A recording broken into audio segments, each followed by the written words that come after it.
téléspectateurs yu ITV canal plus 217 ak canal plus 8 naka noonu ak auditeurs yu iRadio 90.3 ñu leen di dalal jàmm ci seen l'invité de la rédaction ci micro bi El Hadji Malick Cissé ñu am mbégte di dalal président Ibrahima Thiam moom mooy léegi président bu ACT di Alliance pour la citoyenneté et le travail ku wax ACT sa xel day dem ci l'ancien premier ministre Abdoul Mbaye léegi nag Ibrahima Thiam moom mooy président bi Abdoul Mbaye nekk le président d'honneur ñu fas yéene waxtaanee lépp lu jëm ci wàllum seen parti ACT seen taxawaay ci landerneau politique bu Sénégal waxtaanee wàllum actualité duñ ko bàyyi ginnaaw gestion fonds force Covid-19 ak rebondissement yu mujj ci am waxtaanee question d'actualité bi nga xamante ni moo amoon dem ca Assemblée nationale premier ministre nekkoon fa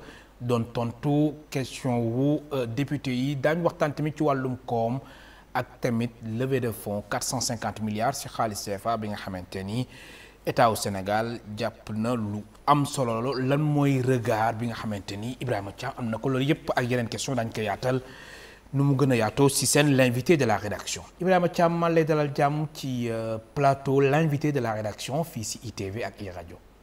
El Hadji Malick maa ngi lay nuyu di nuyu sa téléspectateurs yi di nuyu Sénégal yëpp et puis di am toujours mbégte. ñëw fii janoog yow ñuy def entretien. très bien alors Ibrahima Thiam nag mën nañu wax ni écrivain la tamit nag bind na ay livres yu bëri ci wàllum taxawaayu Sénégal ci wàllum politique ci wàllum koom bu si mujj moom mooy livre bi nga xamante ni mooy moom la tuddee Diomaye Sonko les frères siamois un an au pouvoir espoir ou désillusion loolu si kanam tuuti dañ ko waxtaanee moom mooy livre bu mujj bi nga xamante ni mu ngi koy soogay présenté incha allah dañ ko yaatal ci kanam tuuti. alors Ibrahima Thiam yow yaa jiite ACT Alliance pour la citoyenneté et le travail naa ñëw ci kanam tuuti si ACT d'abord dañ koy tàmbali ak wàllum actualité gis nga rebondissement yi mujj yi nga xamante ni moo am ci wàllum gestion fonds force Covid-19 1000 milliards yi nga xamante ni ba léegi nii sénégalais yi xamuñu lan moo si tukkee moo tax justice bi di def liggéeyam. gisan depuis démb am na ay défilé ay convocation yi nga xamante ni division des investigations criminelles def na ko si ay DAGE si yenn responsables yi ci tamit tax même benn communicateur traditionnel ak tamit ay acteurs culturels alors sa appréciation par rapport ak développement bu mujj bi am ci wàllum gestion fonds force Covid-19 ak convocation yi lan lay doon Ibrahima Thiam président bu ACT. El Hadji Malick dama bëgg nga may ma d'abord ma jël jox sama njaal xalif général des Layènes bu fi jógee mu doon koo xam ne ñun Sénégal ku ràññee la woon may joxe njaal waa këram ak waa Sénégal yëpp bu loolu jeexee di joxe tamit koo xam ne wàññeeku na fi mu doon le juge Badio Camara di leen ñaanal yal na yàlla seddal seen suuf te tamit di def njaal plus particulièrement à Moustapha Diop bu ñu ràññee woon trop si wàllum théâtre qui a bercé notre jeunesse bu loolu weesoo nag man dama bëggu ñu def le temps de la justice et le temps politique dëgg la aujourd'hui on a convoqué des gens mais nañ leen respecter la présomption d'innocence dañ ne képp ku jël alali réew mi na ko goxi mais il faut pas faire parce que on a tendance dans ce pays-là lépp lu xew dañ koy politiser man dama ne si réew yoo xam ne ñu ngi si yoon benn homme politique du àddu lu xew si justice gisuma ko fenn. fii nga gis si réew mi rek laa gis. fii laa gis ne homme politique yi liñ leen di xaare nekk fi dañ fiy nekk di commenter la justice. justice dañoo bañ ba dañ ne institution bu ne dafa war a am indépendance. ngir yàlla ak yonent bi nañ bàyyi dans la sérénité ñoom ñu def investigation man nag je fais partie des Sénégalais ne képp koo xam ne. dafa jël alali askan bi daf ko war a gokki jusqu'au dernier centime. mais ngir yàlla ak yonent bi je fais également une digression moom mooy nañ respecter la présomption d'innocence parce que ñi ñu oo tey xamuñ jël nañ xamuñ jëluñ.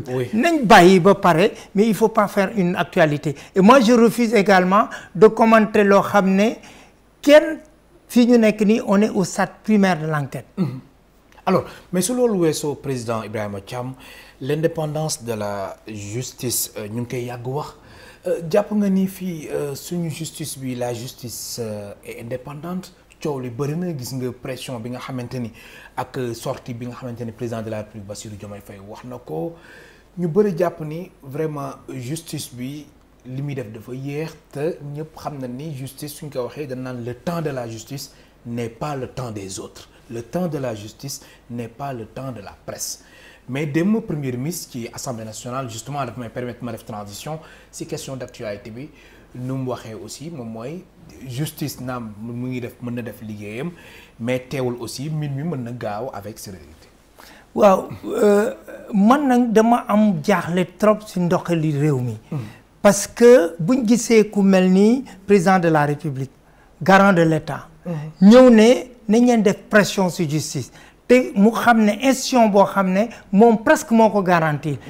parce que bu ñu nee indépendance de la justice président de la République moom moo ñu ñun ñëpp moo ñu boot. te il est le président du conseil supérieur de la magistrature. de la magistrature.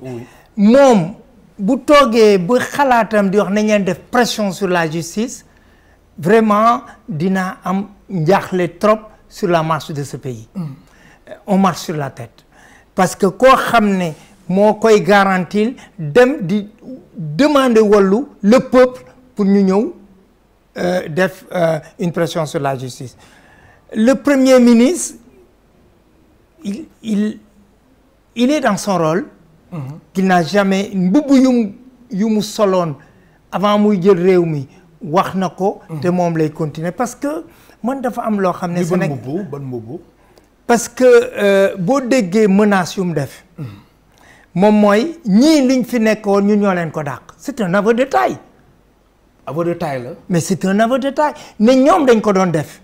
léegi dootuñ nangooti kenn def ko. mu ni woonal leen ci terrain bu ñu miin bu ñu xam. bu ñu xam. mais c'est un aveu de taille que ñoom ci liñ nekke woon ci naka su du noonu la moom rek a wax man damay interpréter rek ci loo xam ne man xawma ko ndax terrain boobu je pense que c'est pas un terrain républicain. ñun dañ leen fal ñi fi nekkoon ñu jële leen fi am yaakaar ne. dañuy nekk ci métiwaal yi sénégalais dañuy nekk ci soxla sénégalais yi mais nekkuñu fi di proliférer des menaces par-ci par-là nañ bàyyi ngir yàlla ak yonent bi ce pays là dox nu mu war a doxee mu doon une république démocratique mais toog fii parce que vraiment nga ñëw reconnaître ne ñii li ñuy doxale ñun ñoo leen ko gën a xam. Qu'est-ce que ça veut dire quoi dans ce pays-là moom mooy les hommes politiques en réalité dañuy foye askan bi parce que bu doon ñi fi nekkoon loolu la ñuy def te moom xam na ko te moo ko gën a miin te da leen ko bëgg a aaye léegi moom mooy ce pays marche vraiment à l'envers. Alors ci wàllum déclaration yi nga xamante ni le premier ministre Ousmane Sonko def na ko le chef du gouvernement dem ci assemblée nationale bokk na ci wàllum liberté d'expression bokk na ci wàllum diffusion de fausses nouvelles mu ni tolérance zéro. yow sa entendement da ngay jàpp ni ay menaces la jëm tamit ci taskatu xibaar yi directement ak ay chroniqueurs yi moom sax wax na ko nii am na ñoo xamante ni dañuy nekk ci médias yi di wax naka su dul noonu mais ku ci nekk na nga jël sa responsabilité te sooy wax na nga xam bu baax li ngay wax nga am ci ay preuves ba su la ko laajee nga teg ci kaw table. yaa ngi ree de. non mais sincèrement man lenn moo ma jaaxal. En quoi une opinion peut déranger l'ordre public? waaw mais opinion bi aussi ñu teg ko ci yoon. Non, c'est important. Non. En quoi? Oui. Une opinion peut déranger l'ordre public. Mais ak ban opinion président Thiam? C'est-à-dire àdduna yàlla joxul kenn ku parfait muy man muy moom muy yow. Et ñii ils sont fondamentalement novices dans l'exercice du pouvoir. Ils ont besoin d'être conseillés, ils ont besoin d'être encadrés et d'être critiqués. S'ils sont allergiques à la critique, mënuñ jiite. Aujourd'hui, très sincèrement, on reviendra sur mon livre. Oui, tout à l'heure. En réalité, certains m'ont reproché même de me dire da nga teel a commencé bind ñii defaguñ fi sax 1 an. ma ne leen non attention je fais pas le bilan du pouvoir je fais une évaluation d'étape c'est-à-dire ñii dañoo soxla ku leen jox un miroir ne leen certaines réformes def ngeen ko à la limite man si sama xalaati bopp nii la waroon jaare critiquer ko mun naam j'ai raison ou j'ai tort en revanche ñoom buñ gisee un chroniqueur parce que aujourd'hui mënuñ ne dañuy museler l'opinion ou ñu museler l'opposition ñan ñooy wax mais ce sont des chroniqueurs que disent les chroniqueurs est-ce que chroniqueurs yi li ñuy wax mun nañ emporter la majorité des Sénégalais mais dañuy teg dut baaraam si loo xam ne c'est à eux ñoom ñu jox ñu jiite wax ne diwkat jarul ñu koy yóbbu di ko yóbbu xaw ma faneen ak feneen mais jarul ñu koy xoxatal parce que opposition dafa baax ci réew un pays ne marche pas sans opposition un pays ne fonctionne pas sans opposition et bu ñu waxee opposition moom mooy confrontation des idées ñu wax nit ñi je pense que lu ma leen déggee parce que man xaw ma ñu xaw ma leen xaw ma ndax lu ñu wax saafaanu la xaw ma lu ñu wax saafaanuwul mais très sincèrement je pense que c'est un débat d'idées ou c'est une confrontation boo xam ne bu di waxee lara mun nga jëlee def par une démonstration réelle et je reviens sur mon livre pour leur dire c'est peut-être un pamphlet très provocateur mais en réalité mais c'est avec respect de nos institutions c'est avec respect mais ñoom daf fi def 1 an avec des réformes avec des mesures mais mesures yooyu chaque fois sur un ton provocateur mun nañ ko def mais nan lañ si mun a jëlee nit ne na dem uy ji parce que bu ma toogee ñu oo ñëpp c'est sur des questions d'opinion et dans un pays où on essaie de bâillonner l'opinion publique mais dëkk bi du dem et Sénégal en réalité et ñu fi wuutu le président Macky Sall dafa amoon cette dérive là ñoom ñu dund ko ñu bund xataal lañ ci waroon si jël leçon mais parfois je me dis yàlla na ma ngeen jéggal ma si wax ji dañuy ne ku vivre sur la violence tu reproduis la violence et ça c'est une théorie ñaan naa yàlla nag théorie boobu ñi fi nekk tey ñu génne ko seen bopp alors président Thiam livre bi nga génnee nga tuddee que Diomaye Sonko les frères siamois 1 an au pouvoir espoir ou désillusion point d'interrogation alors le 24 mars nga ko génne mu nekk livre bu am solo nga ñëw si ay pàcc yu bëree di si wàllum koom tamit si gestion au pouvoir bi ak tamit taxawaay yi nga xamante ni régime bi taxaw na ko si nekkinu réew mi ak tamit askan bi alors si tënk rek laataa ñuy dem si yeneen question su weesoo li nga xamante ni jot nga ko fi wax léegi alors 1 an au pouvoir déjà nga bind livre da nga am déception yow désillusion nga am déjà. En fait c'est une interrogation man lu may wax amul solo. mais c'est important xam nga da nga def point d'interrogation. nga ni espoir ou désillusion mais déjà président Ibrahima Thiam war nga xam ndax yow si espoir bi nga féete wala si désillusion apparemment man livre su ma gisee yow naturellement si désillusion bi nga nekk. lu nga wax dëgg la mais boo xoolee si njëlbeen bi dama ne leen moi je suis un opposant et je l'assume. J'étais opposant de Macky Sall aujourd'hui je suis opposant de ce régime actuel. Maintenant dans le livre je demande aux lecteurs c'est à eux de juger. am na loo xam ne rafetlu naa ko si biir c'est-à-dire quand il débloque 52 milliards pour la campagne agricole. loo xam ne la rafetlu naa ko si livre bi en revanche nu ma koy rafetloo laay wëññeekuwaat di interroger wu nañ leen jox bilan seetlu naa ne ku ma jiite woon mu doon président Abdoul Mbaye jour ba mu ko laajtee gis naa ne même Mabouba Diagne a perdu ses moyens di au lieu mu tontu parce que lu doon Abdoul yomb lu mu doon laaj yomb na lool na ngeen ñu def li ngeen dugal ci campagne bi ñu rafetlu ko au lieu mu yem rek ci effet d'annonce defal leen ñu le bilan Et aussitôt, Mabouba est monté sur ses grands chevaux. Et le Citégou, par exemple, il y a comment dirais-je, le plan Diomaye Casamance. Oui. Je m'interroge. C'est naka. Je m'interroge sur beaucoup de choses. C'est-à-dire. Par exemple, cette interrogation est là, si plan Diomaye Casamance. Raphaël Luna, la prise en charge de la question casamançaise. Mais Casamance, il faut beaucoup subir le Sénégal. Oui. Et est-ce que est-ce que c'est nécessaire aujourd'hui que l'État sénégalais négocie avec des brigands? Parce que moi, je considère que nous avons une rébellion pour des velléités indépendantistes. Ce sont des trafiquants, soit de bois ou de drogue. Et je ne leur accorde aucune crédibilité. C'était une région abandonnée. Il était nécessaire de faire un plan économique. Mais pas uniquement la Casamance, mais tout le pays souffre. Il faudrait qu'à un moment donné, nous ayons un équilibre. Nous, effectivement, ils ont accumulé un retard, que c'est un déséquilibre. Donc, nous avons fait Lucie, Diomaye, Indi. Mais tout en le poussant, le Casamance, parce que c'est une ville qui est en train de mourir. Si le Diourbel bug, si le Saint-Louis bug. Donc, à la limite, dans le livre, je ne reviens que sur les mesures et les réformes annoncées.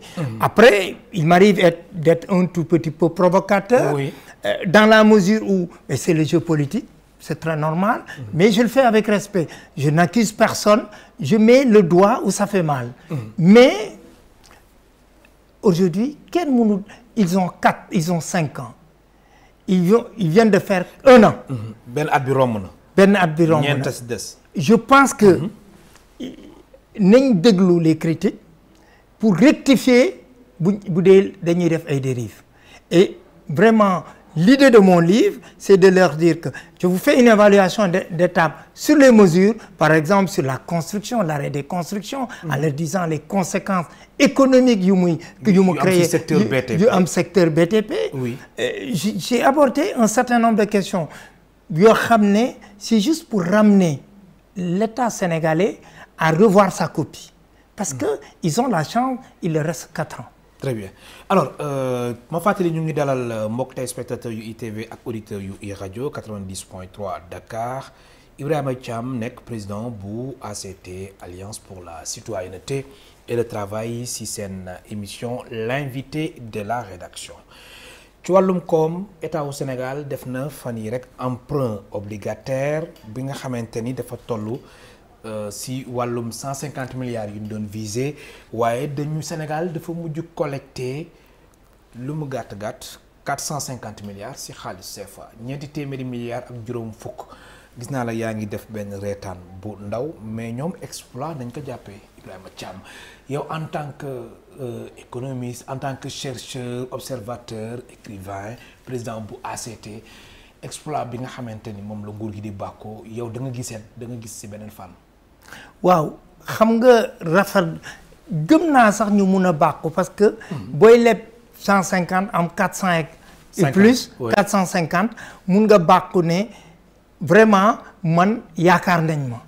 Mais xoluñ les impacts économiques. Muy lan Sénégalais yu joxe sen xaliss moy sénégalais yo xamné dañ ko yoron épargne ko yoron soit des entreprises waron def des investissements mais comme ñom dañuy jël xaliss bobu ñu waron investir sen société dougal ko sur cette levée de fonds lui lenn moy am té dañ ko wara considérer mom moy entrepreneur bobu dootul recruter ti parce que amatul investissement c'est-à-dire amatul la possibilité de jox comme entreprise am ndax lu mu yoroon da koy dugal ci placement boo xam ne qui est rentable parce que boo xoolee Sénégal waratuñ bàkku parce que ñun dañoo amoon signature ñu ñuy lebal à des taux à 2,3 aujourd'hui emprunt bu ñu def d'abord c'est à court terme bu ñu koy delloo et le taux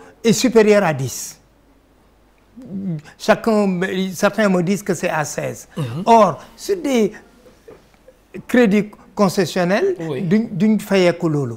Maintenant buñ toogee ne dañ koy bàkkoo nañ xam ne li ñu leen lebal ils auront moins de rentrée fiscale parce que entreprise yi dañuy wàññeeku. Ils auront également moins de création d'emploi parce que ñi boo lebalee xaalis bu nga waroon investir sa entreprise yokk koom-koom bi recruter ko nga joxe ko pour gagner 16% moom mooy da nga tënk sa bopp.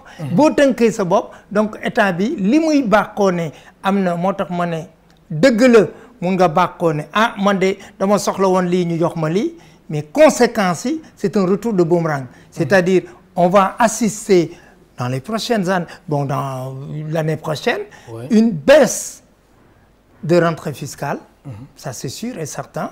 Et en plus, le niveau de recrutement d'emploi dootul le bassin emploi day diminuer wu.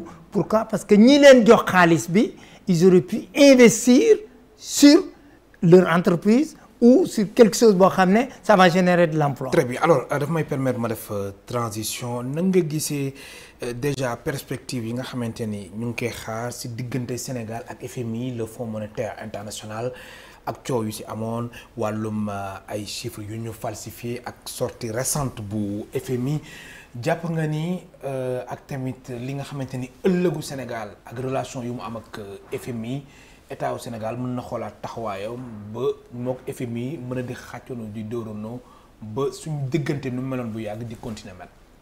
Après bind naa ko ci livre yi bëri na jàngat. Premier jàngat bu ci am moom mooy ñoom dañoo am benn slogan jubal jubanti. ñu tegu ci kàddu gi ne dañuy def transparence. Et si je me rappelle bien depuis 2017 quand même.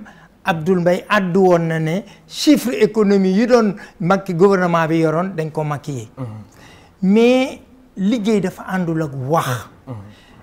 Parfois je me pose cette question ñoom lu ñuy génne c'est pour titiller la fierté de leur électorat wan leen ne ñun lii la wala dañoo ñëw pour taxawal Sénégal. Donc c'est une question fondamentale boo xam ne kenn ku ne am na sa gis-gis. am na ñu ne dafa baax ñu wane transparence bi mais lenn am na les conséquences ont été néfastes. On a dégradé la note du Sénégal. FMI nous pose maintenant certaines conditions pour le décaissement. Est-ce que ça vaut le coup? C'est aux personnes de juger. Moi personnellement am na côté boo xam ne baax na. Parce que la transparence parce que dëkk Afrique yi dañ leen di tàmm di leen critiquer sur guerre et aujourd'hui ni ñu taxawee avec cette transparence là au moins dina assainir le climat des affaires. Très bien. Maintenant ça a des conséquences que le temps loolu yëpp doon lu ñuy tënk ñu fexe ba nga xam ne Sénégal dina ci génn en tout cas conséquences yu ñuy subir moo ëpp tey parce que la signature du Sénégal est devenue presque nulle partout. D'ailleurs le président de la République déglu naa ko ne malgré nuy nit ñi di wax gëwma ko parce que gëwma lu mu wax parce que à l'heure actuelle la conséquence immédiate c'était la dégradation de la note de telle sorte que fu ñuy lebi ëllëg les taux d'intérêt day yokk wala duñ gis sax ñu ñuy lebal. Très bien alors président Thiam lu ñu desee ci ay simili bëriwul naa ñëw léegi ci ACT mais très rapidement haute cour de justice député bii di Guy Marius Sagna dafa déposer proposition de résolution de mise en accusation de l'ancien président de la République Macky Sall sa commentaire lan la. Ouais, après xam nga. mu soxal wàllum haute trahison. Non déposé na ko est-ce que jàll na est-ce que jàllul Macky Sall a été un président de la République. Je pense que président de la République dafa am charte yu koy topp. Maintenant ñun dañoo bëgg politique. bu fekkee ne lu muy wax jàll na bu fekkee ne Macky Sall lu mu koy wax am na nañ ko def parce que un président de la République c'est pas facile nga jàpp ko. Très sincèrement il y a une chaîne de responsabilité bu am. À la limite ñoom nañ bàyyi toujours des contre-feux moi je pense que nañ bàyyi wax ji jublu si liggéey bu ñu leen sant à la limite bu dee loolu am na mais nañ ko def topp ko mu dem ñun dañu ne képp ku suuxat dëkk bi lekk alalam na ko gox muy Macky Sall muy Massamba mais ñii seen wax ji c'est pour allumer des contre-feux dañ na leen fal nañ leen depuis 1 an ngir yàlla ak yonent bi nañ dugg si ay mesures ñu gis les résultats. loolu mooy alekala gi. oui c'est-à-dire loolu mooy wax ci. très bien alors Ibrahima Thiam léegi yow yaay président bu ACT Alliance pour la citoyenneté et le travail nga remplacé l'ancien premier ministre Abdou Mbaye ci samedi bi ci seen congrès bi nga xamante ne amaloon ngeen ko alors d'abord mbir mi li nga doon xaar la wala yow amul woon benn contestation nga remplacé Abdou Mbaye contestation amul woon. mais danga may ma balaa may. dugg si wax ji. wax loo xam ne Abdoul Mbaye lu mu fi def boulet la. dans l'histoire politique du Sénégal. parti politique yu am Sénégal yépp chef de parti yi ñoom dañoo am le culte du chef. c'est-à-dire dévolution rek dañuy jël parti bi soit ñu jox ko seen doom soit ñu téye ko ba nga xam ne na nga xool parti yi Abdoul Mbaye n'a pas fait cela. il a organisé des élections il les a comment dirais-je encadrées de telle sorte que du am jiixi jaaxa dans un souci de transparence démocratique mais on est en politique où effectivement dinañ am contestation. kon amoon na contestation. mais bien sûr parce qu'on est en politique et bu amul contestation c'est comme nga ne ma warul am une opinion contraire on est en politique. mais contestation yi ban degré la woon bëri woon na wala bëriwul. non contestation yëpp ça a été levé c'était sur les processus mais Abdoul il n'a pas désigné un dauphin il m'a pas désigné. oui. il a mis en place tout un processus pour que ku ko bëgg a remplacer ji mu respecter ce processus. maintenant si biir amoon nañ ñoo xam ne dañoo contester le processus et c'était une minorité.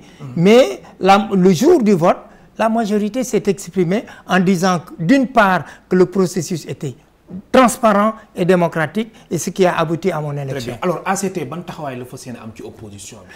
ACT dañuy gën a taxawal lu Abdoul commencé woon ci liggéey. jeter des bases solides pour mieux faire l'ancrage de partis dans tous les pays dans toutes les communes du Sénégal. c'est-à-dire renforcer l'ancrage de l'ACT au niveau territorial. Ensuite, c'est proposer une alternative crédible parce que le but final d'un parti politique, c'est de prendre le pouvoir.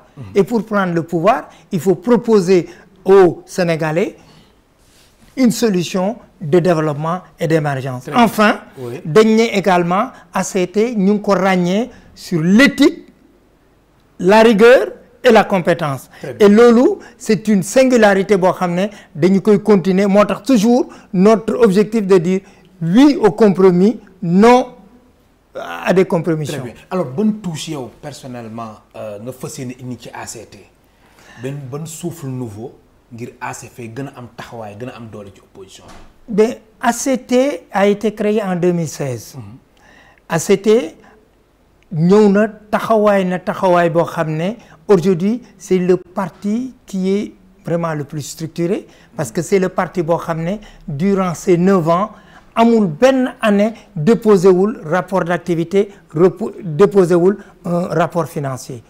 Maintenant on rentre sur un nouveau chapitre boo xam ne c'est une jeunesse bu outre Abdoul Mbaye pour porter encore plus loin l'idéal fondé par Abdoul Mbaye. Très bien maa ngi lay gërëm baax di la sant président Ibrahima Thiam la ngay jeexale.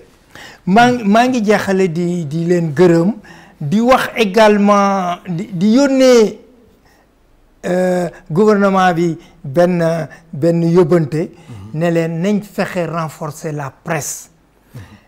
Que l'intérêt du Sénégal c'est d'avoir des opinions diverses et d'avoir des groupes de presse solides.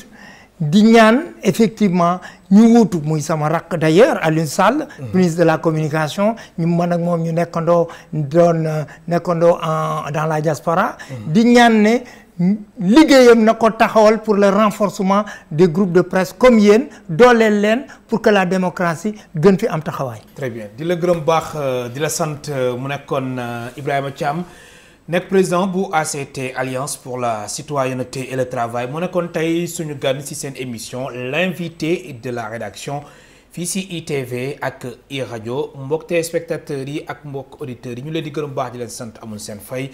El Hadj Malick Cissé moo nekkoon ci micro bi ci caméra bi ak tamit ci wàllum réalisation bi Charles Koul bi moo ci nekkoon ak ndogay naka noonu ak Awa Diédhiou jaa ngeen jëf ba suba incha allah.